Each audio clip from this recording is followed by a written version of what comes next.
Hello friends, welcome to job fair channel. तो आज इस वीडियो में बात करने वाले हैं नैनी एरोस्पेस लिमिटेड की तरफ से जो लेटेस्ट नोटिफिकेशन निकाली गई है उसके बारे में। नैनी एरोस्पेस लिमिटेड जो है एक पीएसयू कंपनी है।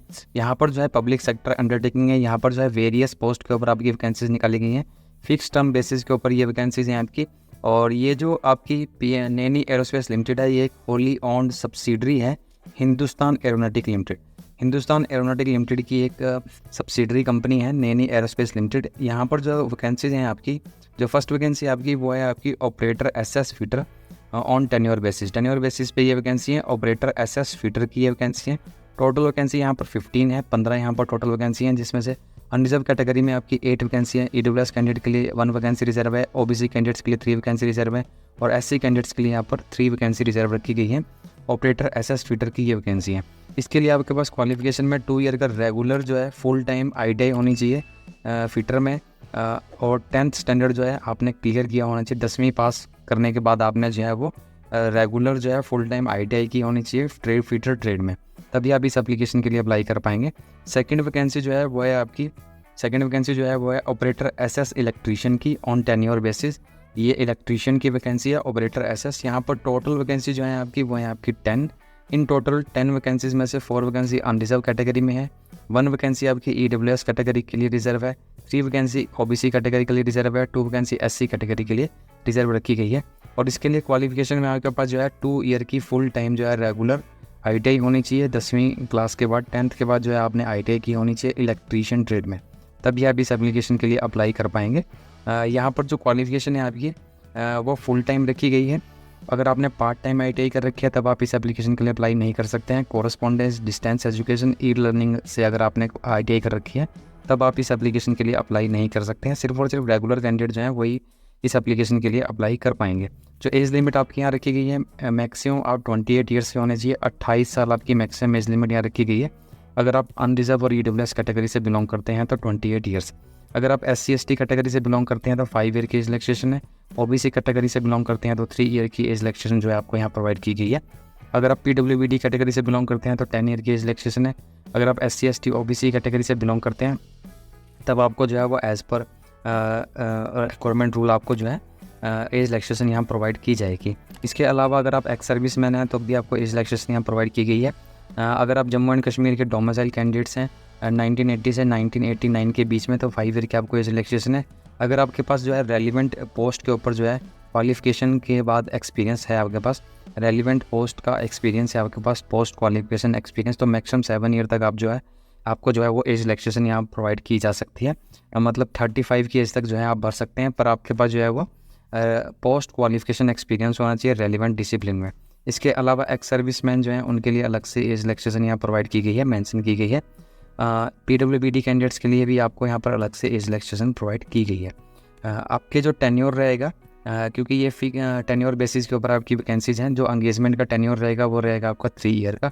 3 ईयर का आपका ये टेन्योर रहेगा। इसे आगे भी बढ़ाया जा सकता है, जब तक कि रेगुलर या परमानेंट जो है कैंडिडेट्स वहाँ पर नहीं आते हैं तब तक इसको आगे बढ़ाया जा सकता है। पर वैसे आपका जो टेन्योर रहेगा वो रहेगा 3 ईयर का। और आप जो है वो किसी भी तरह का क्लेम नहीं कर सकते रेगुलर या परमानेंट एम्प्लॉयमेंट के लिए नैनी एरोस्पेस लिमिटेड में। ये आपको यहाँ पर ध्यान रखना है। जो आपकी सैलरी वगैरह रहेगी यहाँ पर आपको जो मंथली पे किया जाएगा वो किया जाएगा 23,200 रुपीज़ इंक्लूसिव ऑफ HRA। इसके अलावा PF आपका कटेगा 2600 रुपये। स्पेशल अलाउंस आपको मिलेगा 750 rupees per month. Medical insurance होगी 60,000 एनुअली की आपकी। ये सब बेनिफिट आपको मिलेंगे। इसके अलावा casual leave, earn leave, company uniform, stitching charges, shoe allowance और अदर बेनिफिट जो है कंपनी रूल के हिसाब से आपको जो है यहाँ पर प्रोवाइड किए जाएंगे। आपने यहाँ पर ध्यान रखना है जो सिलेक्शन प्रोसेस है उसमें आपका रिटन एग्ज़ाम होगा, जिसमें पार्ट 1, पार्ट 2 और पार्ट 3 के हिसाब से जो है आपके जो है एग्ज़ाम कंडक्ट किया जाएगा। 2.5 मिनट का आपका जो है ये 2.5 आवर का आपका जो है ये एग्ज़ाम होगा। 2.5 घंटे का आपका एग्ज़ाम होगा, टोटल 2.5 घंटे का। यहाँ पर आपकी जो क्वालिफिकेशन है वो अगर आप अनरिजर्व ओबीसी और ईडब्ल्यूएस कैटेगरी से बिलोंग करते हैं तो 60% आपके मार्क्स होने चाहिए क्वालिफिकेशन में आईटीआई में। और अगर आप एससी एसटी पीडब्ल्यूबीडी कैटेगरी से बिलोंग करते हैं तो 50% से ज़्यादा आपके जो है मार्क्स होने चाहिए। कट ऑफ है, इससे ज़्यादा ही आपके जो है मार्क्स होने चाहिए यहाँ पर, तभी आप इस एप्लीकेशन के लिए अप्लाई कर पाएंगे। अगर आपके मार्क्स इससे कम है तब आपको जो है वो यहाँ पर अप्लाई नहीं कर पाएंगे आप। यहाँ जो पेमेंट रखी गई है आपकी एप्लीकेशन फ़ीस जो है वो है 200 रुपीज़। ₹200 आपकी जो है एप्लीकेशन फ़ीस यहाँ रखी गई है अगर आप अनरिजर्व OBC और EWS कैटेगरी से बिलोंग करते हैं। अगर आप अनरिजर्व OBC और EWS कैटेगरी से बिलोंग करते हैं तब आपको जो है ₹200 जो है एप्लीकेशन फ़ीस यहाँ पे करनी है। पर अगर आप SC, ST, PWBD या candidate sponsored by employment exchange, सैनिक बोर्ड या एक्स अप्रेंटिस हैं, अगर आप NAEL नैनी एरोस्पेस लिमिटेड के, तब आपको जो है किसी भी तरह की कोई एप्लीकेशन फ़ीस यहाँ पे नहीं करनी है। सिर्फ और सिर्फ जो अनरिजर्व OBC और EWS कैटेगरी से बिलोंग करते कैंडिडेट्स हैं उनके लिए ₹200 यहाँ पर एप्लीकेशन फ़ीस रखी गई है। इस एप्लीकेशन के लिए आपने जो अप्लाई करना है, अप्लाई करने की जो लास्ट डेट है इस एप्लीकेशन के लिए वो है आपकी 26 अगस्त जो है वो इस एप्लीकेशन के लिए अप्लाई करने की आपकी लास्ट डेट है। 26 अगस्त तक आप जो है इस एप्लीकेशन के लिए अप्लाई कर सकते हैं। लास्ट डेट जो है वो है 26 अगस्त 2024। एडमिट कार्ड जो आपके डाउनलोड कर पाएंगे आप वो 30 अगस्त 2024 को आप अपने एडमिट कार्ड जो है वो डाउनलोड कर सकते हैं। रिटन टेस्ट आपका 10 सितंबर को होगा। 10 सितंबर को जो है वो आपका रिटन टेस्ट होगा और अनाउंसमेंट जो है वो रिटन टेस्ट के रिज़ल्ट की वो 12 सितंबर को जो है वो अनाउंस कर दिया जाएगा आपका जो रिज़ल्ट है वो। तो आपने ध्यान रखना है कि ये एप्लीकेशन फिलअप होना स्टार्ट हो चुकी हैं। 26 से आप लास्ट डेट है, 26 अगस्त लास्ट डेट है और एडमिट कार्ड आप डाउनलोड कर पाएंगे 30 अगस्त को और 10 सितंबर को आपका रिटर्न एग्ज़ाम होगा और 12 सितंबर को जो है वो आपका रिज़ल्ट डिक्लेयर कर दिया जाएगा। यहाँ पर जो आपका एग्ज़ामिनेशन होगा वो 3 पार्ट में होगा। रिटन टेस्ट जो है आपका कंडक्ट किया जाएगा जिसमें आपके अगर क्वेश्चंस की हम बात करें, अगर हम पैटर्न देखें तो यहाँ आपको पैटर्न, इस नोटिफिकेशन में आपको पैटर्न के बारे में भी बताया गया है कि आपका सिलेक्शन किस तरह से होगा, किस हिसाब से आपका जो है सिलेक्शन कंडक्ट किया जाएगा जो रिटर्न एग्ज़ाम आपका होगा। उसमें यहाँ पर आपको दिया गया है रिटर्न एग्ज़ाम के बारे में कि ये एग्ज़ाम आपका 2.5 घंटे का होगा।